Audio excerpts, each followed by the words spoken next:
Mais uma mentira!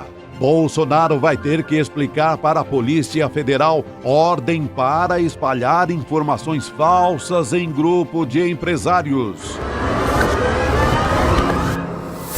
Mais um barraco! Reunião da CPMI do golpe é adiada por causa de bate-boca sobre Carla Zambelli. Votaram sim 367 senhoras e senhores deputados. Foi golpe.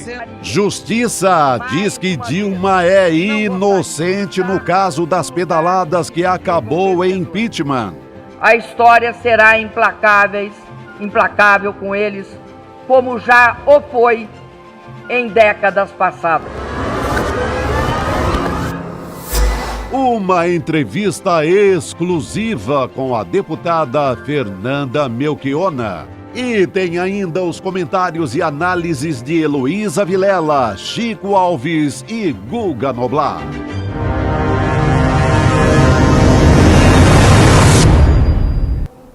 Olá, boa noite, seja muito bem-vindo, seja muito bem-vinda. Eu sou a Gabriela Varela, hoje é terça-feira, 22 de agosto de 2023, ICL Notícias segunda edição está no ar. A partir de agora você fica muito bem informado, muito bem informada. Hoje a gente está, assim, recheado de assuntos. Tem Bolsonaro intimado a depor pela PF para explicar essa história do caso dos empresários no WhatsApp discutindo golpe de Estado. Também teve bate-boca na comissão do 8 de janeiro, por causa da Carla Zambelli. Tem entrevista também com a deputada Fernanda Melchiona. Tudo isso a gente vai conversar a partir de agora e você acompanha nos canais do Instituto Conhecimento Liberto e também Eduardo Moreira. Boa noite para você, Chico Pinheiro. Boa noite, grande Gabi. Que bom estar aqui grande de novo Chicos. Com você e com o Chico, meu xará. Boa noite, Chico Sá. Vamos embora que hoje está quente. Um dia especial. Um dia especial para mim, porque 22 de agosto é o dia para mim, né, de comemorar o nascimento de uma pessoa muito importante. Quem? Que está presente no meu coração. Dona Esther, minha mãe, que já nos deixou. Mas hoje é o aniversário dela e eu dedico esse jornal a ela. Vou caprichar. Vamos lá. Muito bom, maravilha. Boa noite também para quem nos assiste de Conceição da Aparecida, Minas Gerais, Lisboa, ICL Notícias Internacional, Canela, Rio Grande do Sul, Santa Catarina, Carazinho, Indaiatuba, Rio Claro, Brasília, Resende, Camboriú. E a gente tem cidade de aniversário, como sempre, né? Tem várias, né? Mas hoje tem Araraquara, também conhecida como a Morada do Sol. Araraquara está fazendo 206 anos. Uau. Que bela cidade, ó, cidade que nos deu Zé Celso Martinez Corrêa. Ó. Inácio Loyola Brandão, com quem estive domingo. Grande Inácio. Quem mais? Carlos Tramontina, grande Tramonta. Nosso colega jornalista. Que beleza. Cara de grande caráter, muito boa, gente. Cidade das Laranjas também. Sim. Muito forte a produção de laranja em Araraquara, interior e dos paulista. Laranjas também. Porque o Walter Delgatti, o hacker é de Araraquara. De Araraquara, muito bem lembrado, Chico. Mas o hacker tem seu papel na história. Você tem, né? Foi condenado agora em primeira instância, mas o que esse hacker fez pela história do Brasil, pois é. Olha, não, viva Araraquara também, viva Araraquara também. Não dá para negar que ele movimentou o noticiário brasileiro semana passada, na época da Vaza Jato também. Olha, esse homem movimentou a República. Agora, você que está nos acompanhando, eu já vou pedir de largada o seu like na nossa transmissão, também para você ativar o sininho, para você receber desde o início do ICL Notícias segunda edição. Você já é avisado, ó, tá começando o programa. E também vou pedir para você mandar, claro, o seu vídeo para a gente também, né? Você pode gravar o vídeo na horizontal e mandar para o nosso WhatsApp. O nosso WhatsApp é o 11 98899 2893. Lembrando, só para o vídeo não ficar muito longo, 15 segundos de vídeo para participar aqui do ICL Notícias, segunda edição. Chico Pinheiro, o que a gente traz de destaque no programa de hoje, hein?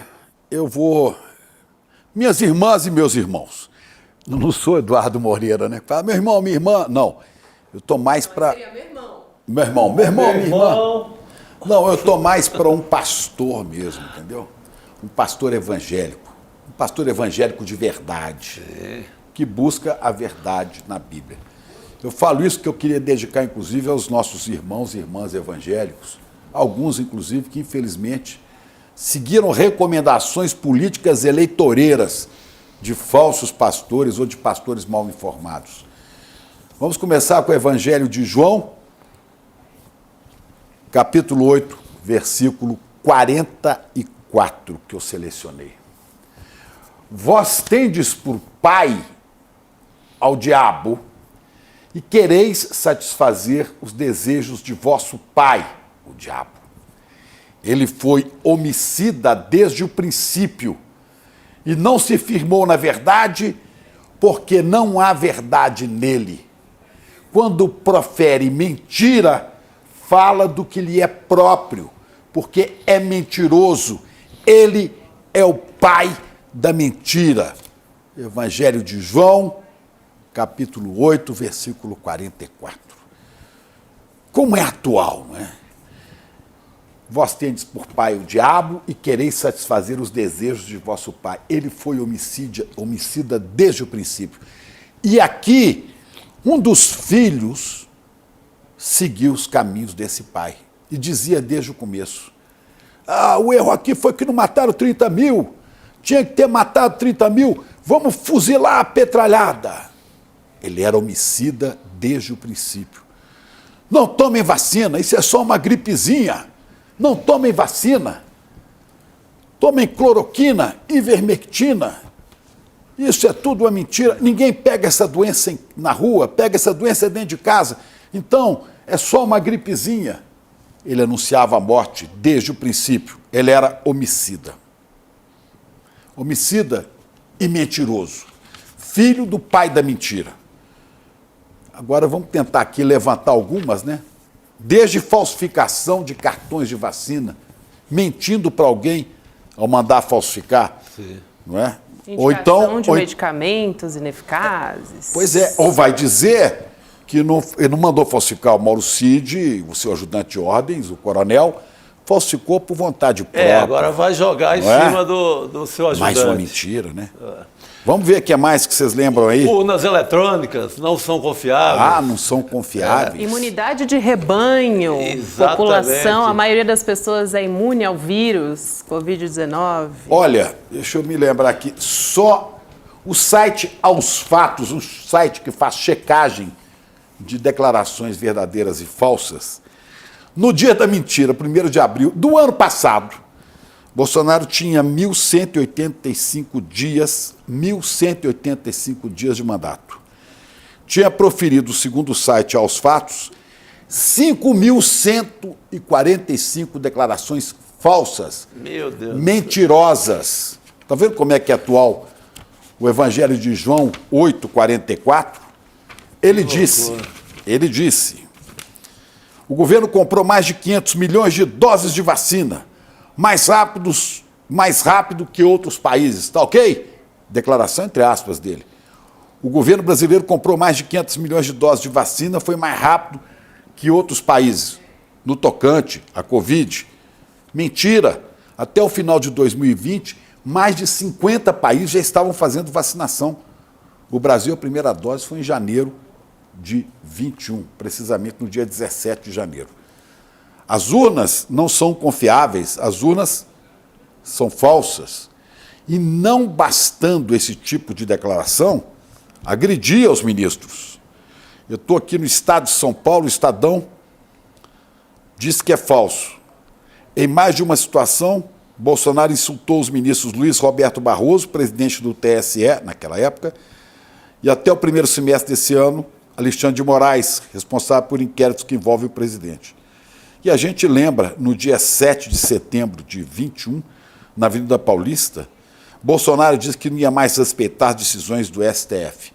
Ele chamou Alexandre de Moraes de canalha, dizendo que ele devia deixar o cargo. 2 dias depois, Decisão criticou... arquivada, inclusive, essa, né? Essa decisão que ele chamou o Xandão de canalha também foi arquivada pela Justiça Federal. 2 dias depois, criticou o inquérito dos atos antidemocráticos, comandado por Alexandre de Moraes, e xingou o ministro de otário.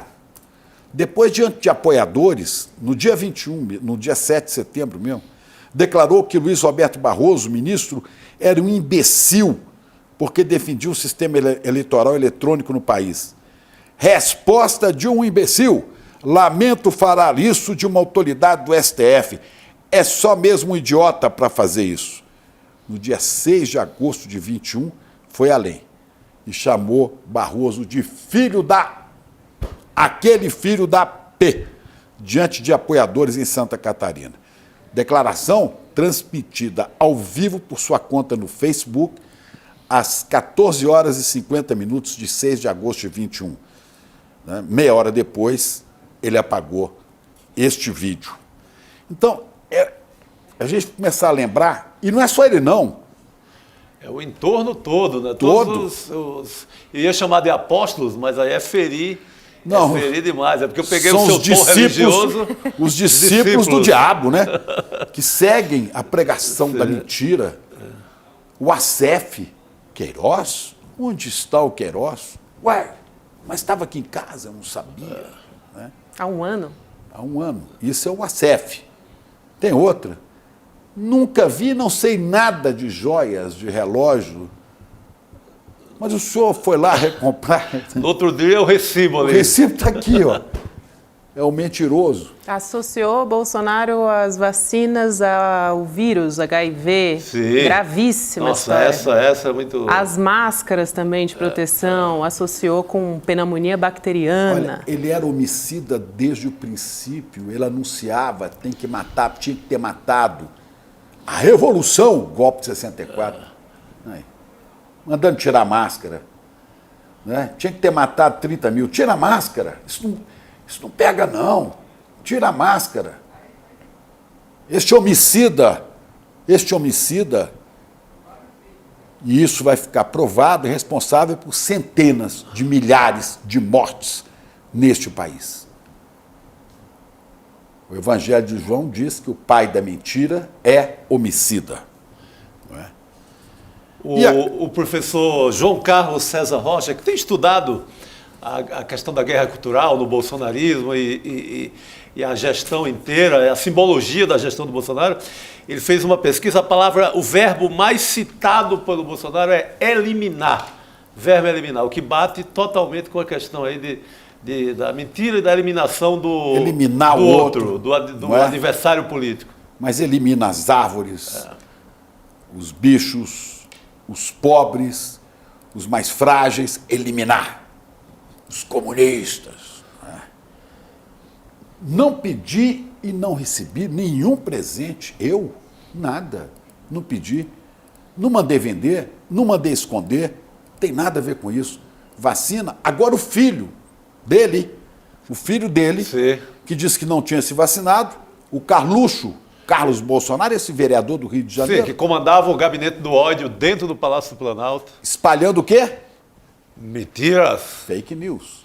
Né? O filho agora fica provado que se vacinou para ir à Itália e mentia, recomendando que os outros não se vacinassem. E se morressem, eu também não sou coveiro, né? Quer dizer, é disso que se trata.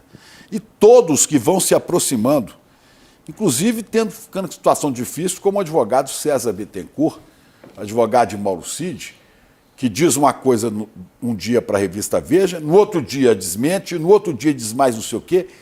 É tudo assim, todos que vão se ligando a ele têm que se sustentar. Mas hoje teve advogado caindo fora, o advogado que defendia a ex-primeira-dama Michele Bolsonaro, por causa de mentiras. Que não aguentou versão daqui, versão daquela. Como é que eu vou te defender?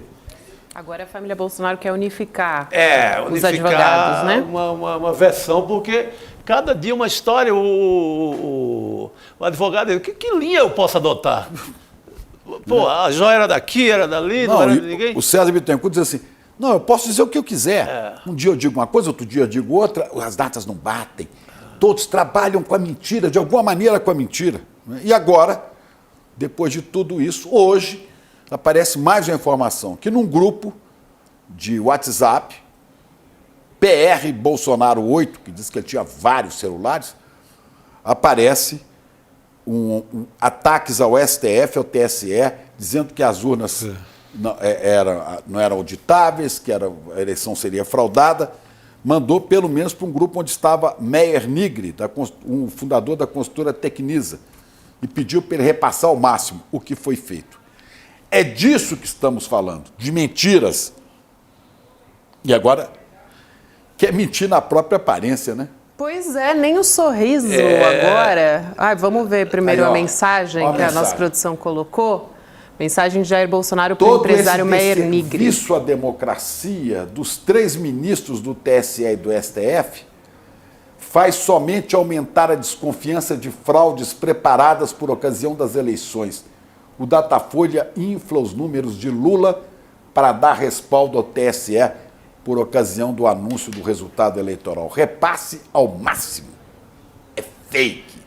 Isso aí, ó, não é qualquer empresário, é o dono da Tecnisa. Fundador e dono da Tecnisa. É, uma empresa gigante, não é envolvido com essa história, imagina. Mais Vários. um, né? Mais um. Eu quero saber se vão se sustentar esses seguidores nas mentiras proferidas por este homem. São várias. Ele até tenta, o Nigri, ele aconselha, chega um momento que ele aconselha o Bolsonaro a tomar a vacina. Pô, toma a vacina porque dá uma amaciada nessa crítica toda e tal. E mesmo assim, aí veio aquela fraude de cartão, deve ter sido nessa hora.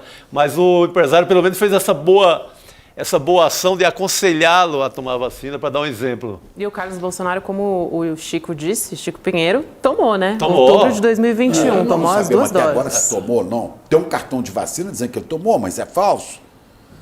Como saber, não é? Termino repetindo aqui um trecho do capítulo 8, versículo 44. Boa. Né? Vós tendes como pai o diabo e quereis fazer os desejos de vosso pai. Ele era homicida desde o princípio. 700 mil mortos no Brasil. Tem que fuzilar a petralhada. Tinha que ter morrido 30 mil, vamos eliminar. Ele era homicida desde o princípio e não permaneceu na verdade, porque a verdade não está nele. Quando diz a mentira, fala do que lhe é próprio, porque é mentiroso e é o pai da mentira. Mas o mesmo João, capítulo 8, versículo 32, diz: conhecereis a verdade, e a verdade vos libertará. Ele também gostava dessa frase, para enganar, porque o diabo engana também as pessoas que lhe prestam devoção. E é o caso que nós temos aqui do ex-presidente. Olha o resultado. Tragédia. Ele era homicida desde o princípio. Agora Eu estou falando dele, não, Bolsonaro, estou falando do Evangelho de João, viu? Para depois ninguém vir me processar porque eu chamei de homicida. Não, o João que diz. Né? E os Yanomamis também sabem do que eu estou falando. Sim. Né? E as famílias enlutadas também sabem. Agora, por favor, eu sei que muitos e muitos irmãos e irmãs evangélicos não estão nos assistindo, mas se você os conhece, procure João 8,44 e peça que meditem sobre essa mensagem do Evangelho. Vamos tocar que ainda tem muita loucura para hoje. Tem. Falando nisso, Chico, você soltou ali a deixa para mim a respeito do sorriso do ex-presidente. Tem gente que no dia 18, quando a República estava quase caindo, aquela capa da Veja, Mauro Cid vai contar tudo, estava fazendo harmonização facial. Harmonização facial. Olha só. E aí, ficou bom? Melhorou, né? Melhorou nada. É a mesma coisa. É a mesma mentira de sempre. Ó, R$3.000 cada dente custa em média. E a Veja fez um cálculo, né? Se ele fez o procedimento nos 28 dentes, dá para ver ali uma diferença, né? Que os dentes estão mais claros agora. dá um valor de R$84 mil de todo o tratamento pago por ele. Não teve aplicação de Botox, segundo a revista Veja. Reportagem aqui do Valmir Moratelli. R$84 mil pela bagatela de R$84 mil. Sabe o que faltou aí? Ó? Sabe o que está faltando? Um dente de ouro, para ficar igual o boca de ouro do Nelson Rodrigues. Sabe? Faltando um dente de ouro ali, cairia muito bem, né? Ficaria ali com o semblante adequado ao gosto dele pelos metais, pelas pedras preciosas e etc. É verdade, cairia bem com gosto. Mas aqui talvez o negócio ali seja vender, né? Sim. A transação um pouquinho o diferente. ouro é derreter. Vamos falar com a Heloísa Vilela, que já está a postos em Brasília. Hello, boa noite. Tudo bem por aí? Boa noite. Tudo João, bem e nada presta. João 8,44. Guarde essa passagem bíblica do Evangelho. João 8,44. Eu gosto mais daquela Lucas 12,2, que foi o símbolo da operação né? que prendeu essa gente toda aí, que foi fazer os mandados de busca, dizendo que vai aparecer, o que aconteceu será revelado. E está se revelando, né, gente? Foi aí que tudo que começou a ruir. Agora? Elô, vamos começar por Brasília, depois de todas essas revelações nessas últimas semanas. Hoje seria retomada a CPMI do golpe. Mas essa sessão foi adiada. O que aconteceu, Elô? Olha, hoje foi um dia complicadíssimo, apesar de aparentemente não ter acontecido nada, né? A gente chegou lá para a CPMI às 9, disseram que só ia começar às 11. Às 11 não começou nada. Daqui a pouco veio a notícia que foi adiado para as 2 da tarde. Às 2 da tarde veio a notícia que estava cancelada. O que estava acontecendo? Estava acontecendo uma reunião com o presidente Arthur Maia. Por quê?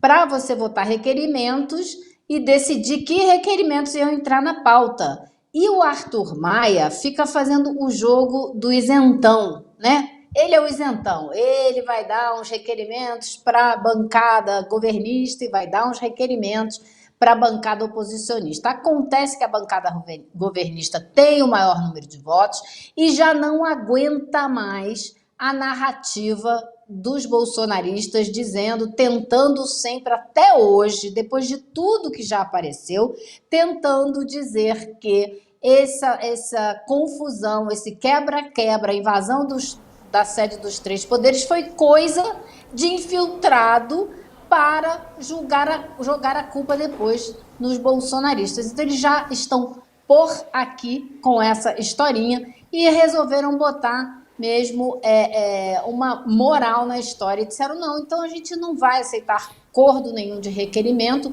se não forem esses requerimentos que a gente está querendo. Não tem acordo, tchau e benção.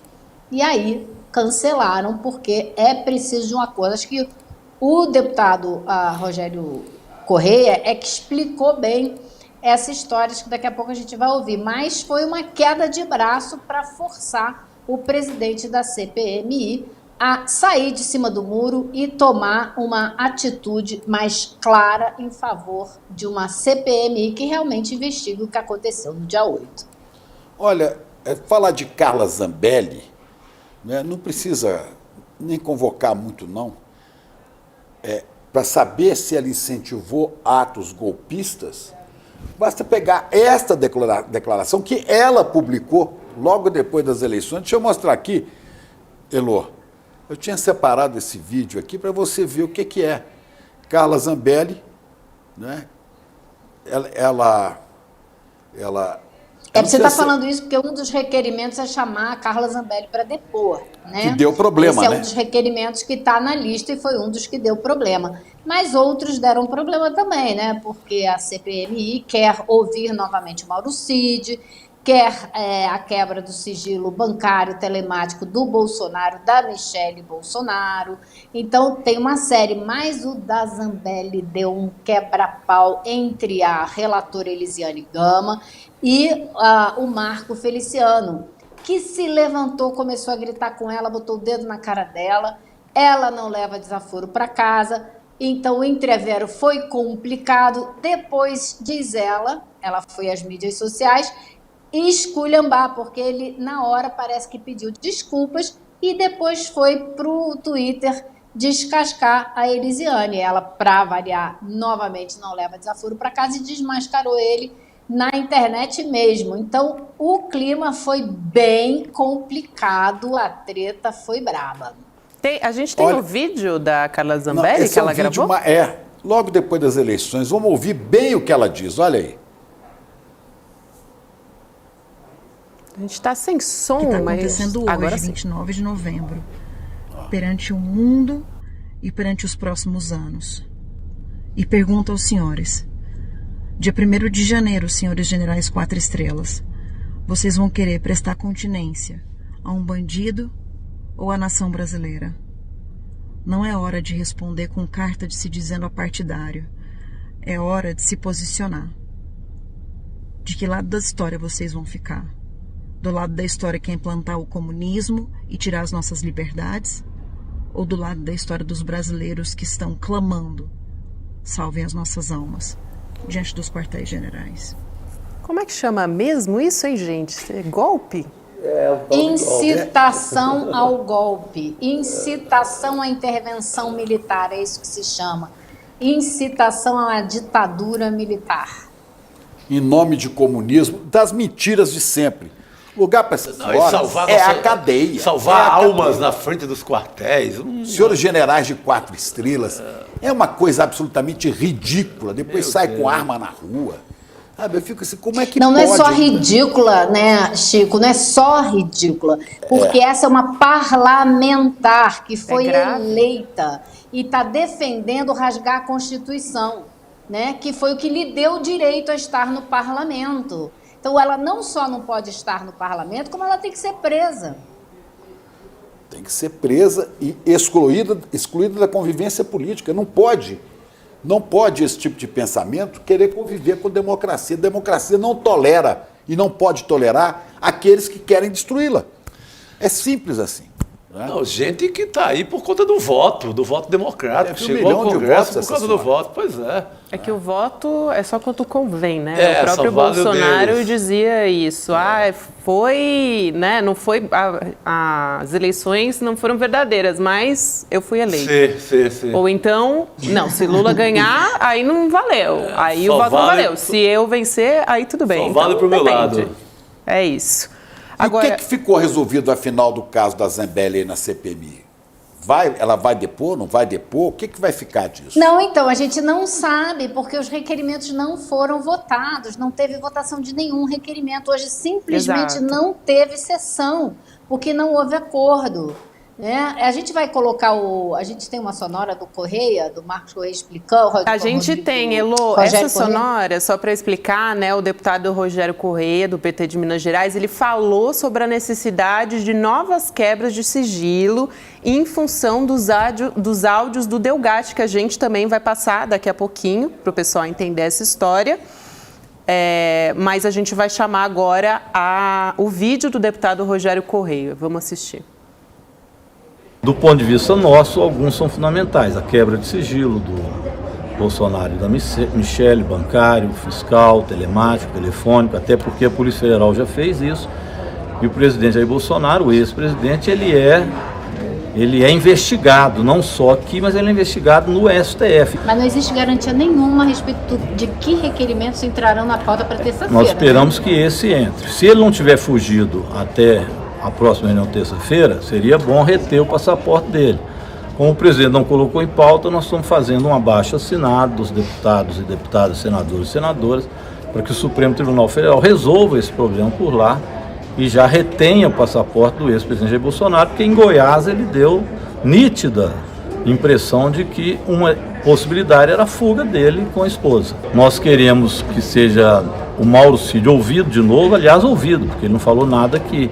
E ele já acena que pode falar. Mauro Cid é peça central tanto do golpe quanto também do roubo das joias e de financiamento do golpe. Ou eles não querem que a Zambelli tenha quebrado o seu sigilo telemático, eles não querem que o ACEF nós tenhamos acesso ao que ele falou nos telefones que a própria Polícia Federal já resgatou dele, está fazendo a quebra disso. Enfim, eles não querem investigação, eles querem fazer apenas a narrativa deles, que é assim que eles dizem, que isso tudo foi culpa do G. Dias, porque o presidente Lula queria que houvesse bagunça em Brasília. Então, realmente, tudo nos assusta numa tese bolsonarista, assim como assusta a terra ser plana, assusta todo mundo, né? Menos eles. Elo, antes de você comentar, eu posso só explicar o que foram esses áudios também, porque o pessoal pode estar confuso também, né, do vazamento dos áudios do Delgatti. Essa confusão... Antes da gente misturar essa história com o áudio do Delgatti, acho que é importante a gente entender por que esses requerimentos não foram votados, né? Vai lá, Elu. O que aconteceu? Para você votar requerimento, se você apresentou o requerimento 48 horas antes da sessão, você tem que ter um acordo da CPMI para votar os requerimentos. E esses, da Zambelli, do ACEF, foram apresentados ontem, não tinha tempo ainda, menos de 48 horas. Então, como não houve acordo, eles não entraram na pauta. Agora, a pressão está sobre o Arthur Maia para que ele coloque na pauta para a semana que vem, porque só vão votar novos requerimentos na terça-feira, aí já vai ter prazo suficiente, não precisa de acordo, e a base governista disse que já não quer mais acordo, azar do acordo, que ele bote na pauta e ponto. Só para a gente entender o processo. Não, perfeito, Elo, é isso. Então, a confusão foi por conta de um requerimento sobre a Zambelli. A relatora Elisiane Gama disse que esses áudios que a gente comentou, que vazaram do celular do hacker Walter Delgatti, podem embasar quebra de sigilo da Zambelli e também de outras pessoas, como disse a Elo. Esses áudios foram revelados pelo portal Metrópolis e um deles seria de pouco antes da reunião com Jair Bolsonaro em setembro. Ele fala da trama de fraudar as urnas. A gente vai colocar também aqui esses áudios a respeito do código-fonte do Delgatti para a gente entender essa história. Oi, Walter. Só para te dar um alô e dizer que hoje à tarde ainda eu te ligo para a gente trocar ideia sobre o pagamento e sobre essa tua proposta, tá? A gente está no corre aqui da campanha na rua e tal, e acaba que às vezes não dá tempo de eu te ligar, tá bom? Mas à tarde eu pretendo fazer isso para a gente conversar um pouquinho mais, tá bom? Obrigada, um abraço. Né? Na verdade, esse foi o áudio que ele entregou para a Polícia Federal. A voz que aparece é de uma assessora, supostamente da Zambelli, prometendo, então, esses pagamentos não especificados ao Delgatti. E a gente tem também o que seria antes da reunião com Bolsonaro. A produção também vai colocar esse áudio aqui para a gente ouvir. Vou pegar agora uma urna, e eles mesmos vão fazer isso. Eles vão configurar o código-fonte para dar o resultado que eles querem, a equipe TI. E eu vou apresentar isso, tipo assim, eles apresentando ninguém conhece, eu vou apresentar, falar assim, olha gente, isso daqui é saudável, porque ó, eu alterei aqui. E ao mesmo tempo eu vou falar, a única solução é o TSE autorizando essa fiscalização, porque eles pediram hoje e não autorizou. Olha só, hein, Elo? Então, esses dois áudios importantíssimos também.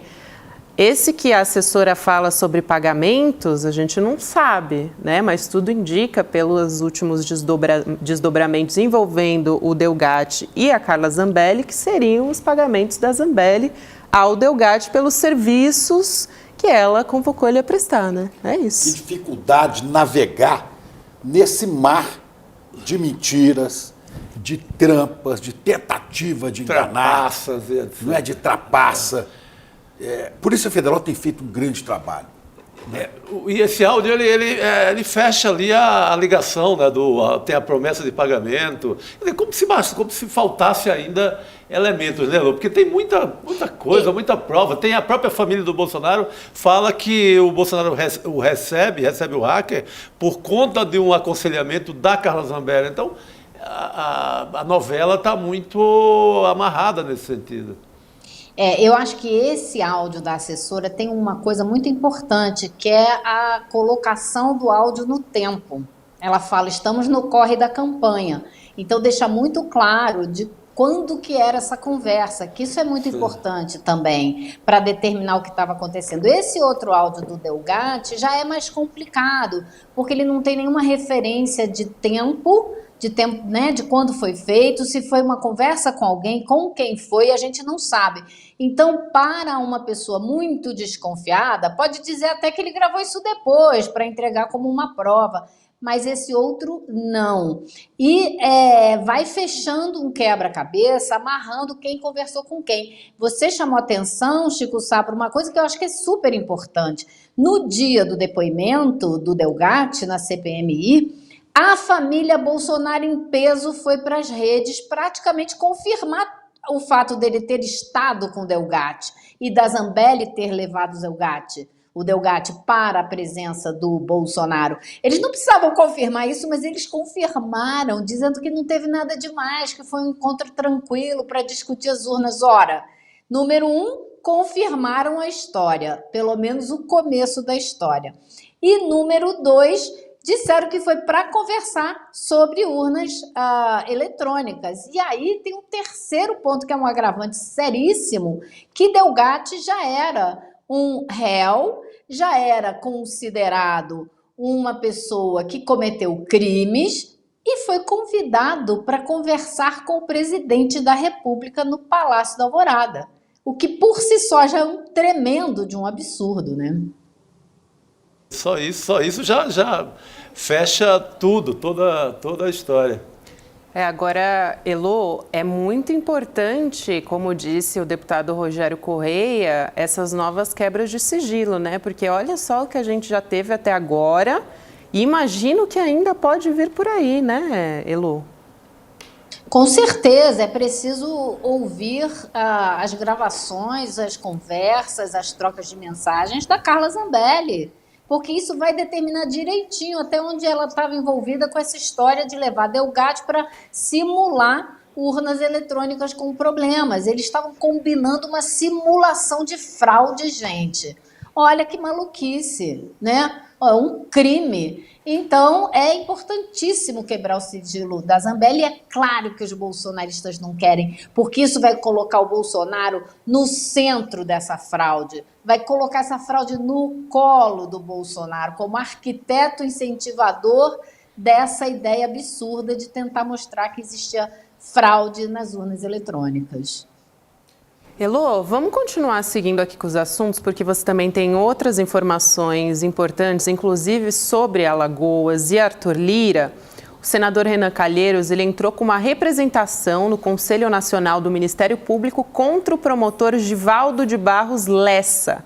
Por que isso? Esse promotor de Alagoas, ele negou o pedido de acesso à informação feito pelo jornalista Breno Pires, da revista Piauí, sobre as contas do Hospital Veredas em Maceió. E eram informações sobre verbas públicas, Elô. Que história é essa? Inclusive, sempre é importante lembrar que você fez uma reportagem, uma série de reportagens, na verdade, importantíssimas sobre o Hospital Veredas, mostrando que, apesar de receber verbas importantes do orçamento, mesmo assim, não tem dinheiro para pagar funcionários. E o hospital vive numa situação de calamidade, dá para dizer isso, né, Lu? Pois é, penúria, né? Pelo menos os funcionários, que ficaram 3 meses sem receber, 13º também não tinha sido pago, até o dia 10 de agosto agora só metade, porque me ligaram para me contar, e um hospital que recebeu R$1 milhão em 7 anos. Então, o que o jornalista da Piauí pediu foi acesso à informação apenas das contas públicas, porque o Veredas é uma fundação. Então, ele não tem só dinheiro público, é uma boa parte de dinheiro público, mas ele também tem lá uns convênios com seguros de saúde e tal. O que o jornalista pediu foi a parte das contas públicas, que é direito de todos nós, né, saber para onde vai o nosso dinheiro, para onde que foi esse dinheiro. E o senador Renan Calheiros, então, entrou com essa representação contra esse promotor, que é o promotor do Ministério Público, encarregado das fundações, que negou o pedido com uma argumentação aparentemente esdrúxula, pelo menos na interpretação do senador Calheiros. Ele diz o seguinte, o promotor, né? Ele diz que é um pedido que não... Tá aí, ó, vocês vão conseguir ler melhor do genérico, que eu, tá desproporcional, exigiria trabalhos adicionais e informações protegidas por sigilo. Ora, as informações requeridas, reitere-se, dizem respeito tão somente a atos referentes a contas públicas, as quais são conformadas por dados imprescindíveis à fiscalização do bom uso do dinheiro público. Ademais, negar acesso a tais informações é promover ato contrário à legalidade estrita e, mais do que isso, é ato que viola a disposição literal da Lei de Acesso à Informação. Eu ia justamente falar isso, né, Elô? Quantas vezes jornalistas precisam recorrer à Lei de Acesso à Informação para ter acesso a uma informação básica que deveria estar disponível, né, nos sites das administrações públicas. Aberto. Exatamente, portal de transparência. Está na porta lá, afixado lá. Para todo mundo, porque todo mundo é contribuinte, todo mundo paga imposto. E como a Elô falou, eu até interrompi um pouco você na hora, Elô, além do recurso que a Fundação tem, do governo recebeu em 7 anos, que ela falou assim rapidamente, ficou pensando que era 1 bilhão de reais. Sim. 1 bilhão de reais em recursos públicos. E tem que se prestar conta disso? Que brincadeira é essa? Tem mais um trechinho, Obrigada, Elô. Chico, pela ênfase, porque isso tem que ser enfatizado. Mas vamos lá, tem um outro trecho, porque o Renan não gostou nada disso, né? Então vamos ver o que ele pediu ao Conselho Nacional do Ministério Público. Olha aí, um trecho da página 8. Instaurar procedimento disciplinar, apoiado no artigo tal, contra o promotor signatário da citada manifestação, a fim de apurar eventuais faltas disciplinares e condutas contrárias ao Código de Ética e Disciplina dos membros do Ministério Público. Elô, agora sim, devolvo a palavra para você. Pois é, e eu fiz, assim, muita questão de trazer essa história aqui hoje, porque a gente trabalhou muito com essa questão do Hospital Veredas, porque é um hospital cuja diretora financeira é uma prima de Arthur Lira, né? A gente mostrou que tem pessoas dentro do hospital, da direção do hospital, que usam o hospital para sangrar as contas e cobrar outras coisas que são feitas fora do hospital, como se fosse conta do hospital, e superfaturam numa proporção absurda. Claro que o dinheiro público vai subir dessa maneira. Então, existe todo um esquema, aparentemente, de desviar recurso desse hospital para enriquecimento ilícito de pessoas ligadas, aparentemente, ao deputado Arthur Lira, que beneficiou esse hospital de uma maneira incrível. Agora, mais do que isso também, é assim, os olhos fechados da justiça para esse caso e para outros casos que envolvem Arthur Lira, vocês sabem, né? Ele foi pego na Operação Taturana, como a gente mostrou aqui com todos os detalhes, em 2006, 2007, todos os cheques, os desvios, está tudo documentado, e ele conseguiu uma liminar na justiça para concorrer a deputado federal ainda assim, liminar que está de pé até hoje, e o caso, o mérito do caso nunca foi julgado. É incrível.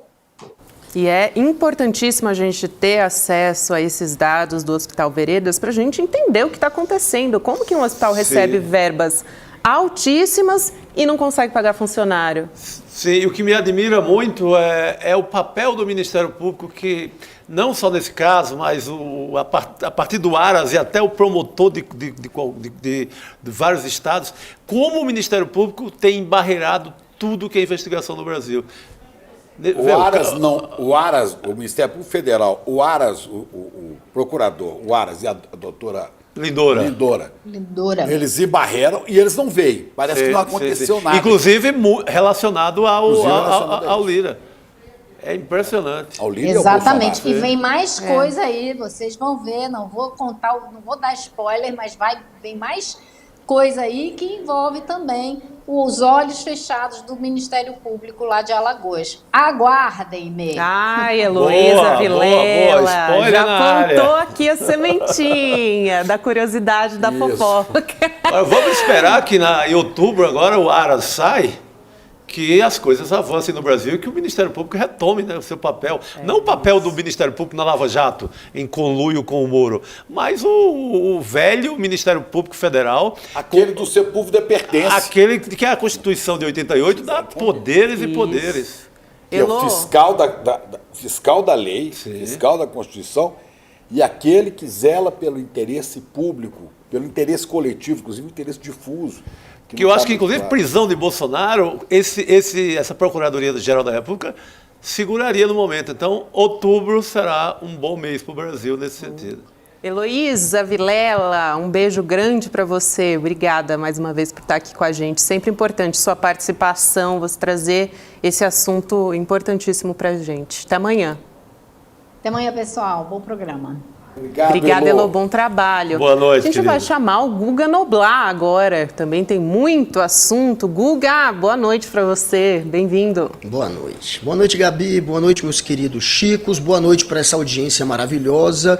E antes de começar, dizer que acompanhem logo mais a segunda edição do Sinapse, que ontem estreou arrebatando aí as multidões. Foi muito legal. Nossa, foi maravilhosa. Teve o vereador a entrevista ontem, com Renato Freitas. Maravilhoso. Então acompanhe.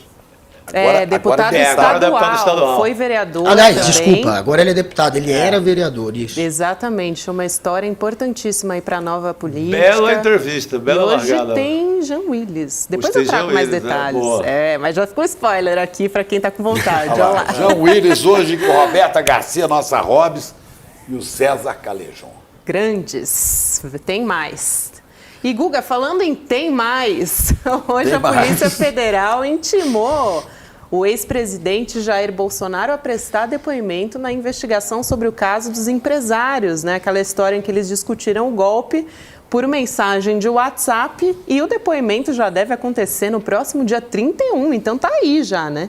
Vamos trazer um trecho dessas mensagens para você poder comentar, Guga. Numa delas, o empresário Meyer Nigri, da Tecnisa, que o Chico até comentou no início do programa, o Bolsonaro diz explicitamente para ele para repassar ao máximo mensagens falsas. Olha lá.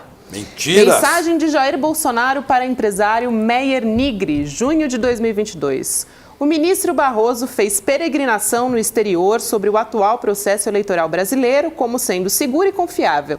O pior, mente sobre o que se tentou aprovar em 2021, o voto impresso ao lado da urna eletrônica, quando ele se reuniu com lideranças partidárias e o voto impresso foi derrotado.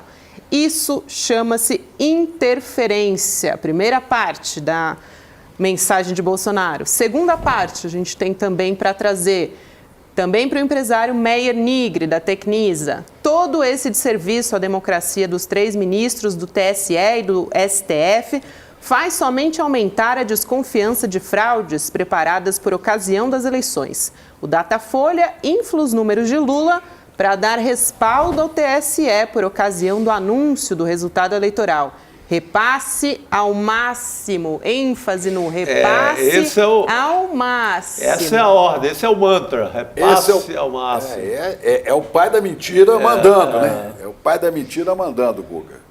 É o líder. O líder do golpe é quem? É quem repassa a ordem. Quem está repassando a ordem para um empresário abonado, cheio de dinheiro, com muitos empregados e muita influência também entre o empresariado. Ele, Jair Bolsonaro, mais uma vez à frente do golpe. Todos os indícios mostram que é ele o cara que estava comandando essa empreitada. E aí a gente tem um empresário que influenciava o governo Jair Bolsonaro. Não era só um militante, não estava só com Bolsonaro por ideologia. Era alguém que se metia em indicação do governo Bolsonaro. Dizem que ele influenciou, inclusive, na escolha do Aras, que vocês estavam falando há pouco, de ministros da saúde. Então era alguém que metia o dedo no governo, que estava muito conectado ao Bolsonaro, recebendo a ordem de espalhar uma fake news junto a influenciadores e junto a outros empresários cheios de dinheiro. Esses que podem, no fim, financiar o golpe, que podem, no fim, ser aqueles que se organizaram financeiramente para criar esse ambiente do golpe, seja fomentando a mentira, seja pagando ônibus para trazer gente até Brasília. Então, tem que se investigar. Esse cara agora, claro, está no meio da investigação. O Alexandre de Moraes não vai largar do pé dele e ele merece ficar aí no foco junto com outros que a gente vai comentar hoje. Mas é muito emblemático a gente ver alguém com o poder desse empresário servindo como um serviçal do golpe, recebendo ordens golpistas e repassando ao máximo uma mentira para frente. É mais uma prova contra Jair e aquele entorno golpista dele. Tem vários empresários, né? Vários envolvidos nessa história. O Alexandre de Moraes livrou a cara de alguns, né? Ele arquivou as investigações, Chico, sobre 6 desses empresários que você está falando. Só que ele prorrogou o inquérito sobre o Nigre e sobre Luciano Hang. O velho da van. E aí? O velho da van, esse continua.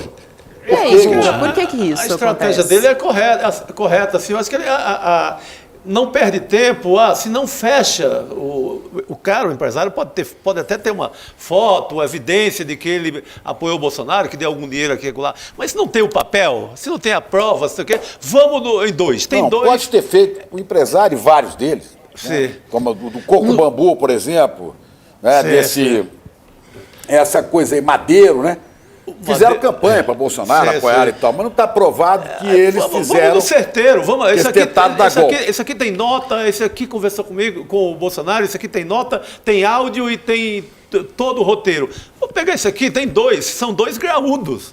Pô, são 2, mas a Van e Tecnisa, digamos que é muito representativo. Então, coisa é você incitar o golpe, né? Devia fazer também. Campanha. O empresário pode querer fazer campanha para A ou B, o que não pode incentivar. Pode fazer, Chico, campanha, mas o que não pode, por exemplo, é você repassar ao máximo uma informação que seria uma fake news, ou mesmo que não seja uma fake news, que seja uma informação que beneficia a campanha de alguém. Se você fazer o disparo em massa de uma informação que seja favorável a uma campanha, aquilo é considerado como uma doação de campanha. Então aquilo tem que estar registrado na campanha do candidato. Se você descobre que foi feito por debaixo da mesa, que o Nigre usou dinheiro dele para disparar em massa informação que privilegia o Bolsonaro, isso é considerado caixa 12, isso é considerado uma doação de campanha que não foi registrada. No fim, isso é crime.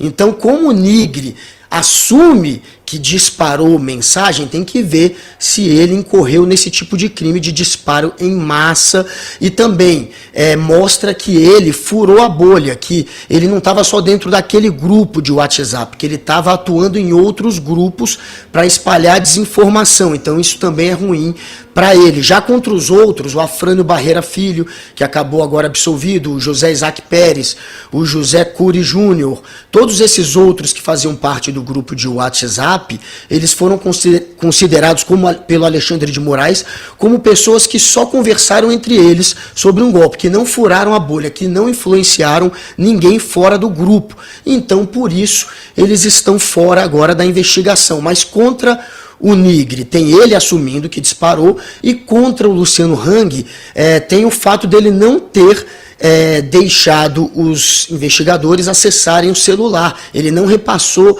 as senhas dele para os investigadores. Então precisa se apurar se ele não está por trás de alguma conversa que indique que ele participou do golpe. Fora isso, estão atrás de dados bancários dele para ver se ele não financiou também o golpe. Então, enquanto estiverem buscando essas informações que ele tem atrapalhado, ele seguirá também como um dos investigados.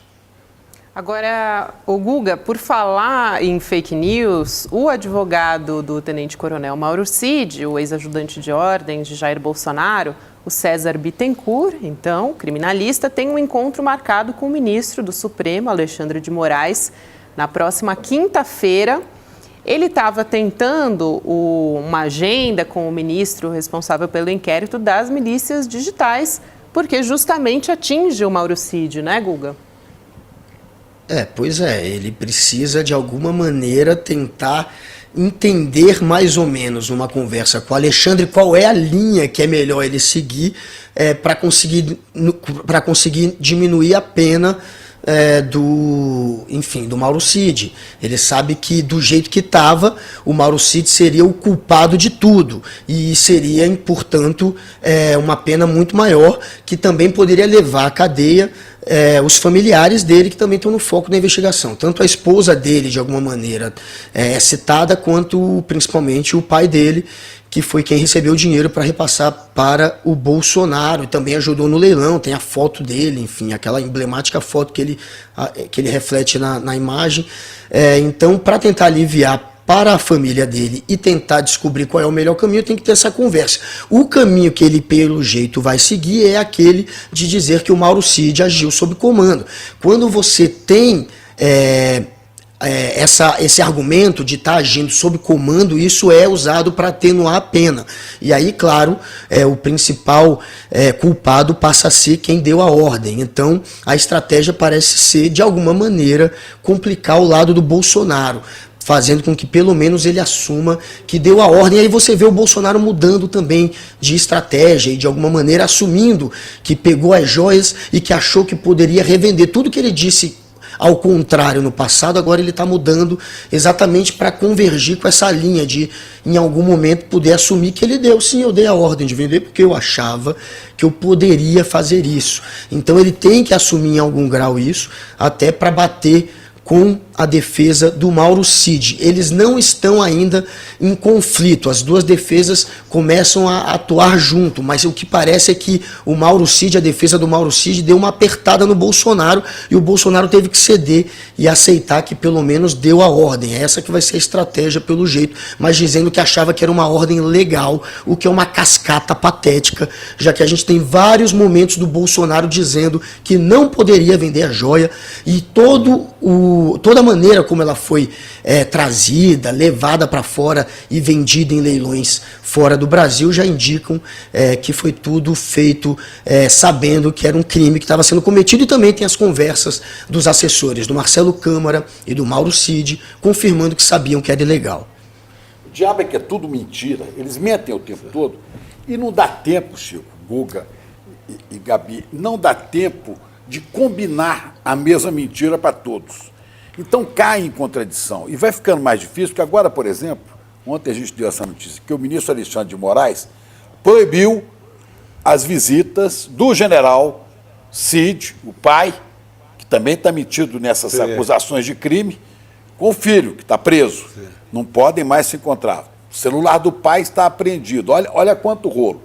Aí o advogado enlouquece, porque o advogado, que não precisava estar metido em mentira, o doutor César Bittencourt, que é até um sujeito, pelo que eu recebi informações do meio do direito, é um sujeito respeitado, mas ele agora diz uma coisa num dia, dá uma entrevista, hoje ele é o grande advogado da mídia, né? O negócio dele é, se abrir uma porta de geladeira e bater uma luz, ele já sai falando. Ele tem uma imagem muito boa, mas está sujando um mestre em direito, tem livros adotados.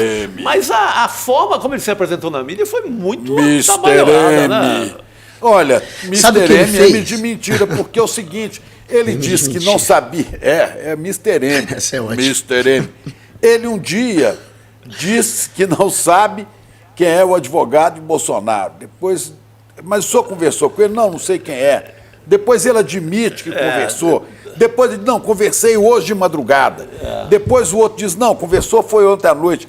Quer dizer... E depois ele diz, eu posso dar tantas quantas versões eu quiser, que eu sou advogado. Eu posso falar tudo. Quer dizer, não pode falar tudo, não. Você tem que falar a verdade. Porque se o senhor mentir, só está entrando no jogo deles. E agora quer mentir para quem? Para Alexandre de Moraes? Diga. A impressão, Chico, é que ele de fato usou a mídia para passar um recado. Ele passou o recado, o Bolsonaro entendeu e começou agora a assumir que é dele que partiu a ordem, mas que foi uma ordem na cabeça dele legal. Então, o que me parece de fato é que funcionou. Ele deu uma encurralada na defesa do Bolsonaro que mudou um pouco agora e que está indo para essa narrativa que converge com o que ele diz, que o Mauro Cid só atendeu a ordem. Eu acho que foi uma estratégia dele de usar a mídia. É o que a mídia, inclusive, uma parte acha. Mas eles vivem de narrativas, né? A estratégia agora é a narrativa João Sem Braço. O Bolsonaro usou, mandou derreter, mandou vender, porque achava que era de uso personalíssimo. Não, primeiro o Bolsonaro disse que não recebeu joia nenhuma. Mas agora era meu, era pessoal, eu posso fazer o que eu quiser, inclusive derreter. E foi aí que aconteceu. Aí toma um pingado ali, que a gente mostrou agora mesmo, né? Tomando um pingado naquele ambiente também mentiroso, falso, né? Toma aquele pingado e fala, não, que havia uma lei que foi revogada no governo Temer, mas depois eu reeditei a lei dizendo que os bens estão da presidência. Né? E aí esse advogado aqui, o Mr. M, chega e diz, não, ele vai confessar o negócio da joia, depois fala, não, joias não é só o relógio. É difícil. Ô, Guga, tem também a história, falando em advogado, o da Michele Bolsonaro, no caso das joias também, já que a gente está falando das joias das Arábias, o Daniel Bialski, ele renunciou à defesa da ex-primeira-dama, né? O advogado, ele disse, isso em nota, que isso faz parte de uma estratégia maior de unificar as defesas de Bolsonaro e Michele. Faz sentido isso, Guga? Para que as narrativas sejam convergentes, né? Porque senão cada um conta mentira, Cada um vai para um aí lugar. as narrativas, cada um vai para um lado. Né? E tem outra, vai que separa uma hora o Bolsonaro da Michele como separou o pai Cid do Cid Filho. E aí não pode combinar a estratégia. É melhor ter o mesmo advogado. Assim, o casal acha que pega mal você ter advogados diferentes, passa uma imagem de desunião e de fato passa. Então, por uma questão de imagem, essa é a cascata pelo menos que a turma do Bolsonaro, os bolsonaristas estão usando para passar para parte da imprensa. Se você conversar com um deputado bolsonarista, é isso que ele vai dizer. Mas tem uma outra questão, e aí foi apurado pela coluna Radar da Veja, que seria a Carla Zambelli. Que a Carla Zambelli, como teve esse Daniel Bialski como advogado, e o Bolsonaro não quer nenhuma ligação com ela, ele prefere não ter nem o advogado que pegou a causa dela. Isso saiu na coluna Radar e pode fazer sentido também. Faz sentido, né? Pode fazer sentido. O Bolsonaro tá tão magoadinho que não quer nem. Mas assim, mas o que faz mais sentido, Chico, é precisar de um advogado em comum. Tem que amarrar a história, até porque, para não deixar a Michele virar vítima e só o Bolsonaro culpado em algum grau, para tentar livrar os dois. Isso também oferece um risco enorme do casal se separar. Você imagina se o casal se separar, entrar em litígio e cada um tiver um advogado, aí a República vai por água abaixo. Isso não foi. Que coisa louca. E ainda falando dos advogados de Bolsonaro, a defesa do ex-presidente Bolsonaro diz que vai entregar para o STF essa semana, informação importante, os extratos bancários com todas as movimentações financeiras dele nesses últimos anos. O maior depósito recebido, segundo os advogados, é de um reembolso de R$435 mil de plano de saúde. Lembra da facada? Sim. Foi isso, o tratamento por conta disso, Guga. Ele mandou uma bolada para fora do Brasil. Ele colocou numa conta na gringa lá quase R$1 milhão enquanto ele estava indo para a Flórida no fim do ano. Tem conta no exterior, tem 17 milhões via Pix. Enfim, dinheiro não falta. Quero ver o Bolsonaro convencer as pessoas de que é alguém classe média. A gente já sabe que não. É muito dinheiro que ele tem que ter movimentado nas contas, em todas as contas dele. E não são poucas, tem até umas que o Mauro Cid podia mexer.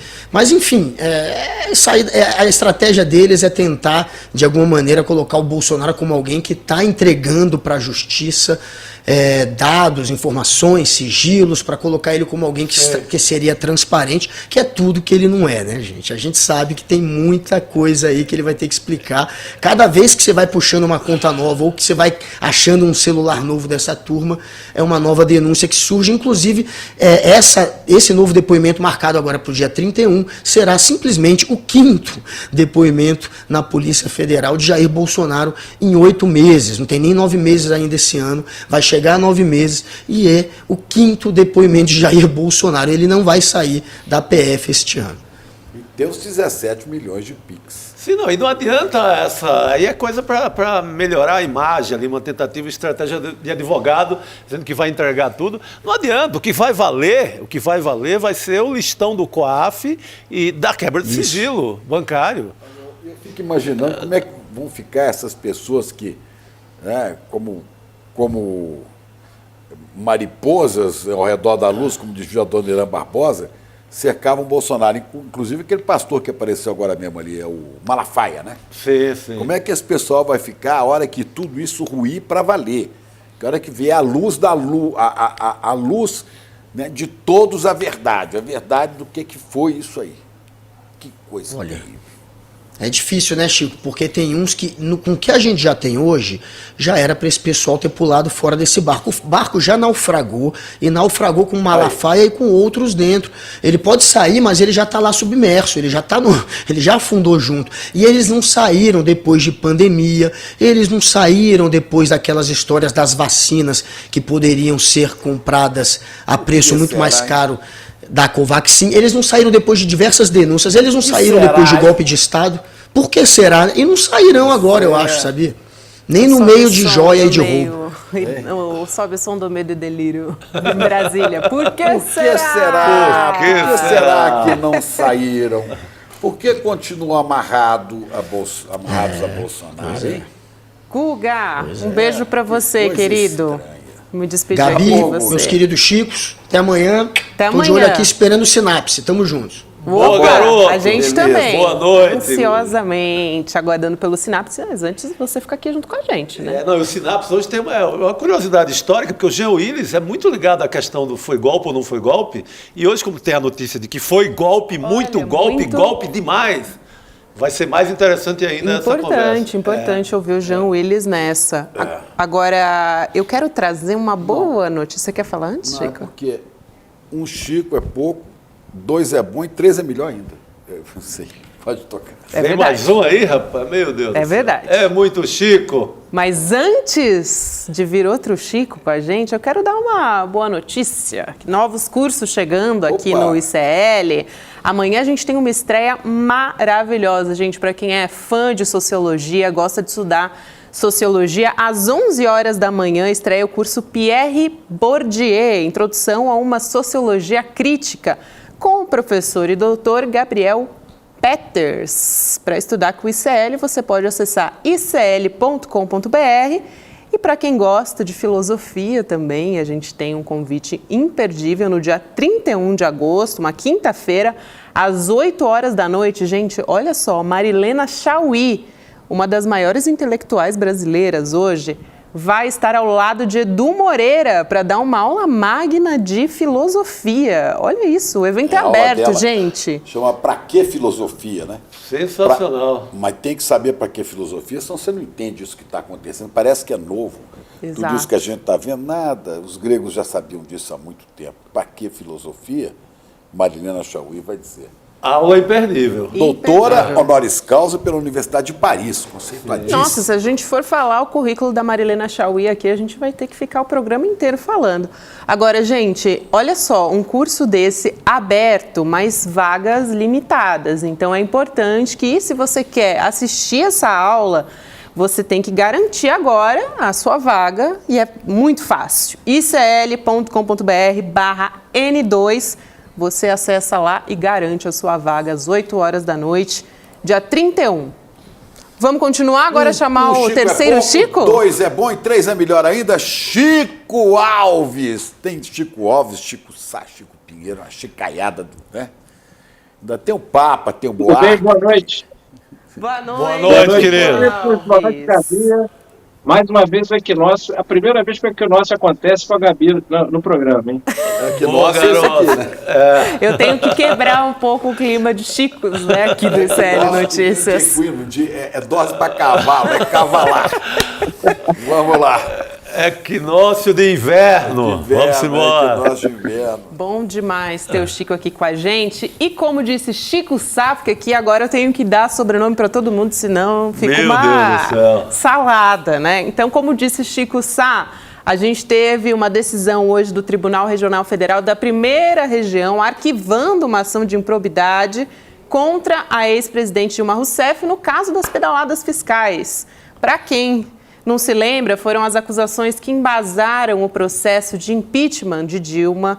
Lá em 2016, o TRF julgou uma apelação do Ministério Público Federal contra uma decisão de primeira instância que, no ano passado, já tinha arquivado a ação contra os acusados, entre eles o ex-ministro da Fazenda, Guido Mantega. E aí, Chico Alves, uma pergunta bem direta. E agora, né? Fizeram um estrago, né, Chico? Mudaram a história.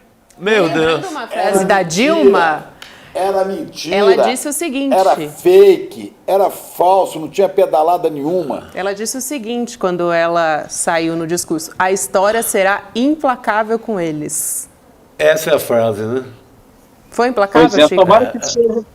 tomara que seja implacável mesmo, Gabi, porque ainda tem muita gente que colaborou para esse golpe aí, que está flanando tranquilamente aí. Temos Eduardo Cunha, tem um monte de gente aí, o próprio Jair Bolsonaro, né? Espero que a justiça em breve chegue lá. Ele que a gente lembra daquele foto dele evocando o carrasco brilhante Ustra.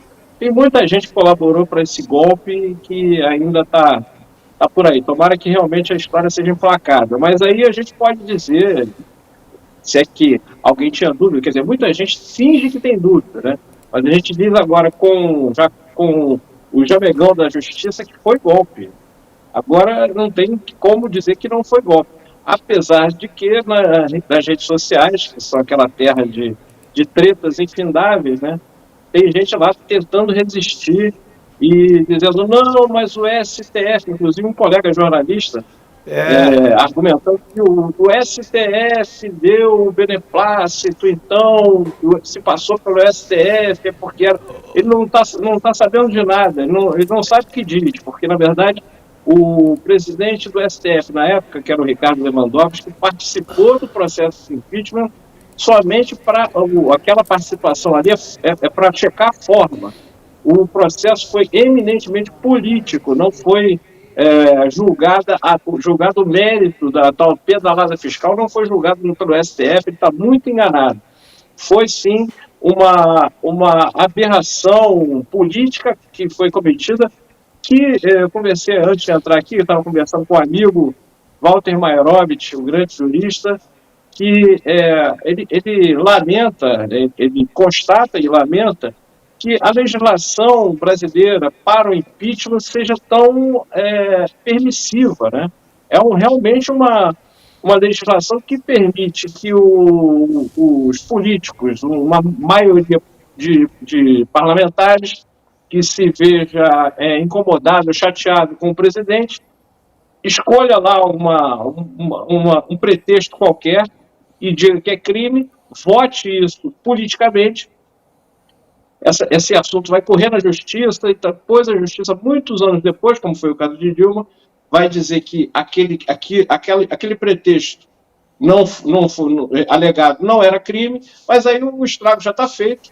Dilma foi apiada no poder por esse expediente do impeachment, que é uma coisa muito aberta, é uma legislação muito aberta e que realmente, infelizmente, permite isso, que a pedalada fiscal, chamada pedalada fiscal, que foi praticada por vários presidentes, pelo Fernando Henrique, por exemplo, antes de Dilma, o próprio Lula, e depois de Dilma, o Temer também praticou, só foi considerado crime para o impeachment naquele momento. E aí os políticos se valem desse entendimento cínico e a partir daí votam o impeachment e a presidente votada por tanta gente é retirada do poder, como se aqui a gente vivesse no parlamentarismo. Então tá aí, mas quem discute nas redes sociais, esse nosso papo aqui, inclusive, vale para o pessoal que está nas redes sociais dizendo, o STF validou, então não tem nada a ver, foi legal. Não foi. O STF não validou nada, o processo foi político e foi golpe, sim. Pois é, uma tremenda cascata, né, que pregaram no país. Mais uma mentira. Agora você veja, o caso da Dilma não tinha nada e deram impeachment. Depois dela, vem o Jair Bolsonaro com um caminhão. Paulo Guedes, todo dia tem uma pedalada, a chamada pedalada. Não estou falando só de pedalada, estou falando no caminhão de crimes aparentemente cometidos aí. Tendo o presidente da Câmara, você não abre processo. E tendo o Ministério Público Federal, o Procurador da República guardado, acabou. Está protegido. Nem investigar, investigam. Acabou. Né? E o sujeito chega ao fim do mandato, carregando mortos nas costas e tudo isso. Ainda bem que a história capotou, tá lá Dilma no BRICS, toda elegante e tal, recebendo Lula na África do Sul hoje. Então, a história capotou e a justiça teve que reconhecer que não foi golpe, não, foi muito golpe. Vamos recuperar o discurso? Eu vou trazer para a minha história, pelo menos uma coisa. Eu estava fazendo na TV Globo, Bom Dia Brasil. Quando armaram a comissão para tratar do impeachment, com Eduardo Cunha à cabeça, eu disse no ar, em alto e bom som, é golpe, vem golpe aí. E vou falar para você, foi o único que disse isso no ar. Depois, claro... Eu lembro disso. Você se lembra, né? Que eu falei, isto é golpe, com todas as letras. Não, isso não é golpe, isso é normal, é o processo político, isso chama-se golpe, isso chama-se golpe, não é? Estão armando um golpe para derrubar uma presidenta eleita legitimamente. Só lembro da Janaína. A maluca da Janaína, Imagens né? que eu não gostaria de lembrar. Que agora acaba de sair lá da TV que ela estava trabalhando, né? Vamos assistir o discurso? Agora você vê... Diga, Chico. Não, só rapidamente, Gabi, você vê que mesmo com todas essas evidências, e para mim, eu sempre gosto de... eu gosto sempre de citar os colegas, porque a imprensa tem uma responsabilidade muito grande nos últimos infortúnios que o Brasil passou. Então, colegas jornalistas ainda estarem nas redes sociais, e daqui a pouco vai aparecer em coluna aí, ironizando quem diz que foi golpe, eu acho, assim, lamentável. Então, assim, se tem aí o jamegão da justiça, as pessoas que admitam que embarcaram numa canoa furada, que admitir o erro é uma garantia de que você tem credibilidade, principalmente para os jornalistas. Mas tem gente que defende Moro e Lava Jato até hoje? O Chico acabou deixando uma bela dica para os nossos colegas que referendaram o golpe assim desde a primeira hora. Acho que a gente erra como jornalista. Claro. Não é? Faz uma reflexão. Comete injustiça, comete erros, falhas. Exatamente. Faz uma reflexão, reconhece que errou. Agora, eu faço uma aposta com vocês. Quanto tempo vocês acham que o Jornal Nacional vai dar hoje reconhecendo que foi golpe? Eu aposto 40, uma notinha ali coberta, 15 segundos. Não, vai dar. Talvez um pouco mais, mas mesmo assim é insuficiente, porque foram muitos dias, muitas semanas, muitos meses de fritura da Dilma. Então, tem algumas notícias, quando você solta no mundo, você não recolhe mais. Né? Então, mesmo que faça um grande tempo enorme, o estrago está feito, infelizmente. Exatamente. Mas eu vou dizer para você, tanto na Lava Jato, quanto na questão do impeachment da Dilma, e não me limito a esse jornal, nada. Eu falo de toda a grande mídia. Eu falei do mais emblemático. Toda a grande mídia, né, teve uma grande parcela de embarcar nessas histórias, nessas narrativas, como gostam de dizer, né? E tem todo mundo que voltar e falar, a gente estava errado. Talvez nem tenha sido intencional, mas estava errado. E é bonito reconhecer, né, que errou. É um ato porque é um muito digno. Quando você reconhece que errou, você assume o compromisso de tentar não errar mais. Credibilidade. E a credibilidade do jornalista, a credibilidade do jornalismo vem disso. A gente tenta não errar o máximo possível, mas como a gente tem uma tarefa diária, que é muito difícil e com muitos aspectos complexos, a gente vai errar, inevitavelmente a gente vai errar. E a beleza do jornalismo, da credibilidade do jornalista está em reconhecer o erro. Mas para alguns é muito difícil. Eu vi isso num feroz atacante do PT e de Lula no passado, o Reinaldo Azevedo. Sim. Né? Que criou até o nome Petralha, República dos Petralhas. Reinaldo Azevedo vinha a público e dizia assim, eu errei quando dizia que foi impeachment, que foi legítimo, que foi golpe. Sim. Ele fala, eu errei quando era contra as cotas raciais, aquilo era errado, minhas posições estavam erradas. Eu acho isso de uma dignidade enorme. É o caminho, o que deve ser feito é isso, claro. É bonito. Parabéns para Reinaldo. E para todos, né? Olha aí, Dilma, vamos chamar o discurso dela da época. Foi um discurso bastante altivo. Para quem, né, se lembra, vamos relembrar, né? E foi quase premonitório, inclusive. Vamos lembrar como é que foi. Boa. Ouçam bem. Eles pensam que nos venceram, mas estão enganados. Sei que todos nós vamos lutar. Haverá contra eles a mais firme, cansável e enérgica oposição que um governo golpista pode sofrer. Essa história não acaba assim. Voltaremos para continuar nossa jornada rumo a um Brasil em que o povo é soberano. Saio da presidência como entrei. sem ter incorrido em qualquer ato ilícito, sem ter traído qualquer de meus compromissos, com dignidade, carregando no peito o mesmo amor e admiração pelas brasileiras e brasileiros e a mesma vontade de continuar lutando pelo Brasil. Eu vivi a minha verdade, dei o melhor de minha capacidade, não fugi de minhas responsabilidades, me emocionei com o sofrimento humano, me comovi na luta contra a miséria e a fome e combati a desigualdade. Travei bons combates, perdi alguns, venci muitos. E neste momento me inspiro em Darcy Ribeiro para dizer: não gostaria, mais uma vez, não gostaria de estar no lugar dos que se julgam vencedores. A história será implacável com eles, como já o foi em décadas passadas. Neste momento, não direi adeus a vocês. Tenho certeza de que posso dizer até daqui a pouco. É isso. Chico Buarque de Holanda, ela citou Darcy Ribeiro, eu gosto muito da Canção por la Unidade América Latina, de Pablo Milanés, que tem a letra do Chico. A história é um carro alegre, cheio de um povo contente que atropela indiferente todo aquele que a negue. E aí a história está. Né? É muito melhor, é muitas vezes melhor ter saído vítima de uma injustiça, ainda que isso custe muito sofrimento, do que ter sido injusto com o povo, com o país, com a pátria. Grande, só cresce a nossa presidenta Dilma. Só cresce durante a fala altiva, né? Que fala altiva. Como Lula, depois de preso... Que postura digna, né? Que postura digna, que fala altiva, arrepiante, da cita Darcy Ribeiro, e boa parte da, como vocês disseram, boa parte da profecia se realizou. Falta, como eu digo, eu acho que para ser implacável a mesma história, ainda falta um pouco, né?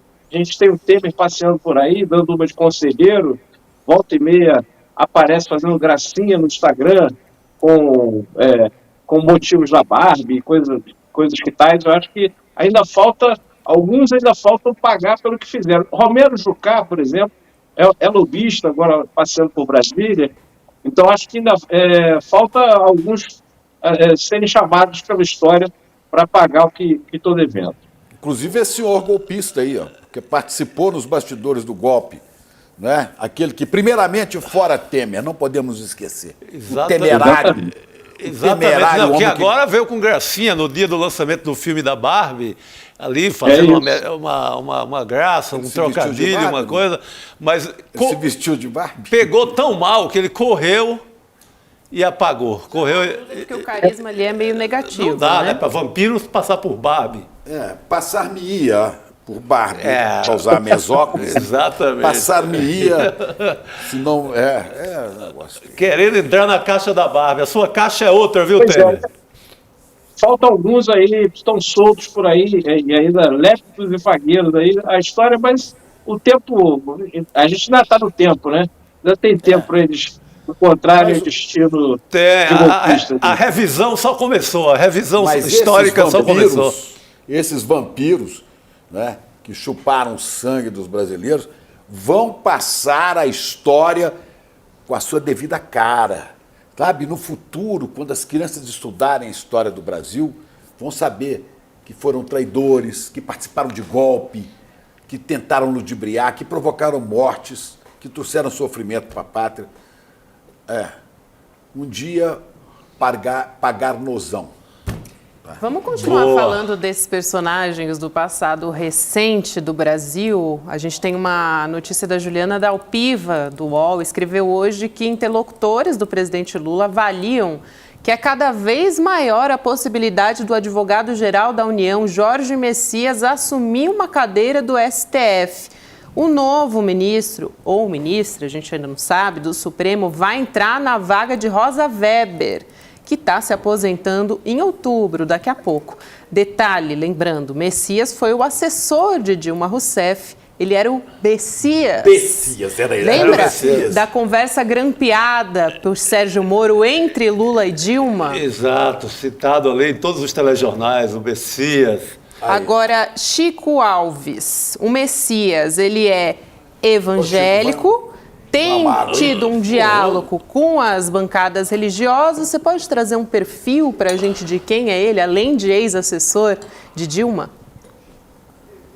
Olha, assim, a trajetória do Messias sempre foi ali um cara de apoio, né? Sempre foi um homem de apoio ali do PT, tanto que por muito tempo as pessoas falaram o nome dele errado, porque aparecia naquela gravação o som do M parecia de B, e como você falou aí, um monte de gente chamava ele de Messias, né? Então, ele agora, no posto que está, ele luta para conseguir entrar na lista dos ministeriáveis do STF, e aí conversa com essa turma dos evangélicos e tal. O que, na verdade, me chama muita atenção nessa notícia é que, se isso for confirmado, espero que não seja, se isso for confirmado, é muito, muito lamentável, né? A gente tem que lamentar muito isso, porque assim, não é esse critério de aprovação dos evangélicos, mais uma vez sendo usado para o STF.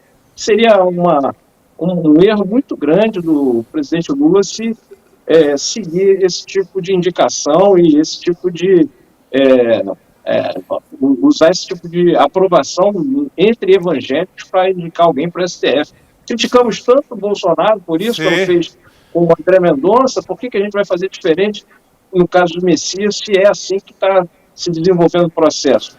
Não basta o presidente Lula já ter indicado o Cristiano Zanin, que eu falei aqui já no ICN2, nas colunas que tinha no UOL, eu repeti várias vezes que para mim foi um grande erro indicar Cristiano Zanin só por ter sido defensor de Lula no caso da Lava Jato, e Zanin em 22 dias como ministro, na prática, né, porque o recesso do STF terminou agora em agosto, em 22 dias como ministro na prática fez várias bobagens, tomou várias decisões lamentáveis, né? Ele votou contra a aplicação do princípio da insignificância num caso de furto de R$100, itens de R$100. Ele foi o relator desse caso e votou contra o princípio da insignificância.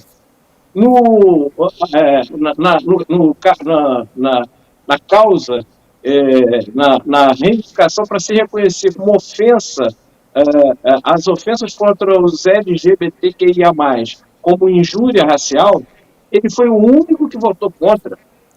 Cristiano Zanin foi o único que votou contra. O André Mendonça. O André pediu. O André se declarou parte envolvida, impedido de votar. Zanin votou contra o reconhecimento da transfobia e homofobia como crime de injúria racial. Que são... Agora, eu espero que ele se recupere, porque não é possível, que todos os ministros indicados pelo PT, por Lula e por Dilma, né, deem esse resultado. Porque se você for ver quem está aparecendo bem aí, o ministro Alexandre, foi nomeado pelo Temer. A única boa obra do Temer é o Xandão.